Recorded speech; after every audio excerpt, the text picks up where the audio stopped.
రాత్రి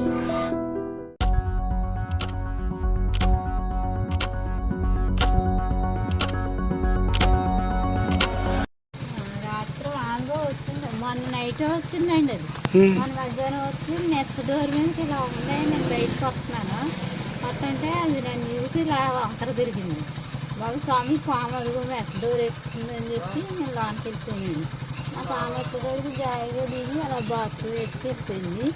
వెళ్ళిపోయి మళ్ళీ జాయిగా బలు పెద్ద బలు పెట్టండి చీకట్లో బాబు అది ఎటు నుంచి వస్తుందో నాకు తెలియదు, భయం వేస్తుందంటే మా స్వామి పెద్దలు అయితే వచ్చిందండి. ఎడతాకి వెళ్ళేటప్పుడు పైనుంచి కిందకు దిగుతుంది. పాలు పెట్టించారా? అందుకని వస్తుందా కర్ర ఇచ్చారు, కర్ర అట్టుకుని వెళ్ళారండి. వెళ్ళేటప్పుడు మళ్ళీ ఎందులో దూరేసిన కనపడలే. అక్కడ నుంచి పక్కనే చూస్తున్నారు, జాయి వస్తుంది గిన్నెలో పాలు అక్కడ ఎట్టన్నారు. పెట్టి లోనికి వెళ్ళిపోయింది. నేను భయం వేసి ఆయన ఏమో ఇలా వచ్చేసారు.